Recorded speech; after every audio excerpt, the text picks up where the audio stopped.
All right, let me address the Hasan Destiny Piker the second thing. So listen, Hasan bought a $2.7 million house. I got a bunch of tweets, people going crazy. David, please comment on it. What do you really want me to say, guys? You know, I mean, it's like, listen, first and foremost, I think that it's a thing. So there's two sides to this, okay? There's Hasan's a socialist and he bought an expensive house. Let me address that first, okay? If you think taxes should be higher, but you're still paying the tax rate assigned to you, I don't think that's hypocritical.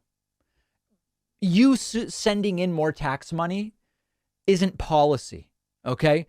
And you could be saying, I think people in my tax bracket should pay more in taxes, but I'm not going to be the one guy just sending it in because that's not the way that policy works.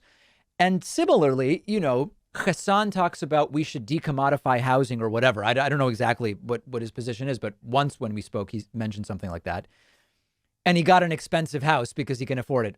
Okay, so what's the big deal? He could still believe that him buying an expensive house doesn't change the progress towards decommodifying housing. And then lastly, you're sending him money, right? People are sending him money. If you know, I don't know how many people think, oh, Tom Cruise is in a movie. The movie seems really cool, but he has too much money. I'm not going to go and pay $17 to watch the movie at a theater. Well, that's not usually how people think.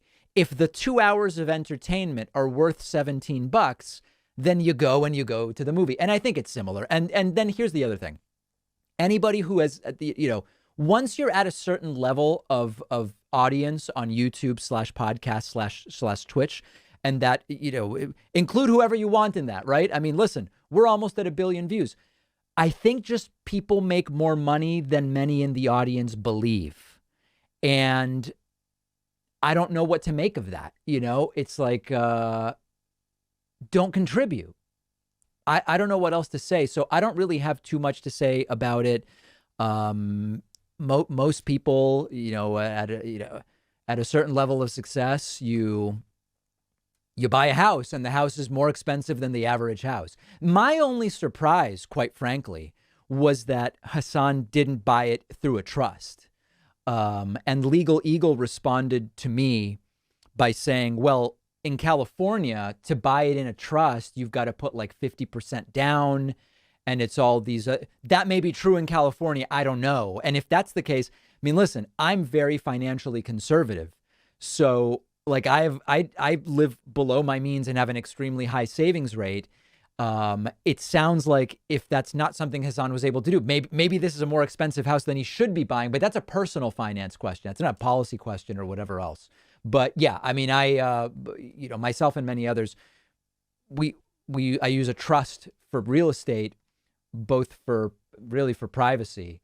And I'm like, how are all these articles being written? The Dave Rubin house purchase, the Jimmy Dore house, now Hasan Destiny Piker. It's surprising to me that more people aren't availing themselves at that level and do it through a trust. Okay.